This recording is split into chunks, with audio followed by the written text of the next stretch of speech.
सुवर्णरेखा नदीर जलस्तर वृद्धि पाई विपद संकेत को छुईछि। चलित वर्ष सुवर्णरेखा नदीर यह होछि प्रथम बन्या पानी। यह प्रभाव रे बालियापाड़ ब्लॉक कुदमानसिंह गाँ एवं चाष जमी रे पानी पशिबा आरंभ होइछि। एथिरे धन जीवन प्रभावित मध्य होइछि।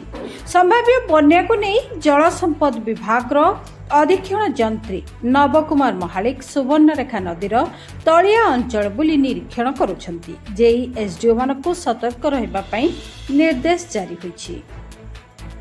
नदीबंध न भांगिबा पई दुर्बल नदीबंध स्थान रे बाली बुरा प्रस्तुत करी रखा जाइछि। नदीर ऊपर मुंडरे प्रबल वर्षा कारणरू झारखंड गालुडीही ब्यारेज रे 2,42,000 क्यूसेक पानी छाड़ी थिबारु नदीर जलस्तर क्रमशः वृद्धि पाइबार लागिछि। तेबे सुवर्णरेखा नदीर राजघाट ठारे विपद संकेत 10.36 मीटर रहितबा बेले अपराह्न 5टा सुधा 10.60 रे जल प्रवाहित हेउछि।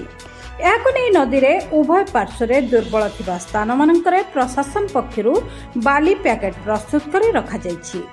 डाकबाजी यंत्र साहाय्य स्थानीय आदिवासी मानकु निजर आवश्यक जिनिसपत्र नहीं स्थानीय बात्या आश्रयस्थली किंबा विद्यालय को चली जावा पई सचेतनता प्रचार करा दैछि। जलेश्वर एसडीओ प्रियव्रत सिंह ना दुर्बल किसी चिन्हट आमर है आम सब ठीक ठाक अच्छे। आमर जेई लेवल आम फील्ड स्टाफ सब बुलूँ देखुं पेट्रोलिंग चली सब 24 आवर पेट्रोलिंग चली। देखो आम जो बालियापाड़ ब्लॉक अस्थि पंचायत कथा कहवा अस्थि पंचायत पाखापाखि 5 किलोमीटर नदीबंध ना जब सामान्य बन्या पानी आसिले गाँव अस्थि गाँव भर प्रवेश करे अस्थि लेवल मुझे जलेश्वर एसडीओ से बालेश्वर एसडीओ को पचारे से बालेश्वर अंचल सर बन्या संभावना किसी अच्छी बर्तमान सुधा किसी उपरमुंडू केते केण पानी से आम पाखे जहाँ इनफर्मेशन गालुडी काली छाड़ी काली दिन बेले पानी देखिए केते कोन हम केते छाड़ी हम डाटा पर्टिकुलर नाही। बर्तमान पूरा सजग रही सजग अच्छे प्रशासन सजग आम स्टाफ इरिगेशन डिपार्टमेंट सजग अच्छे।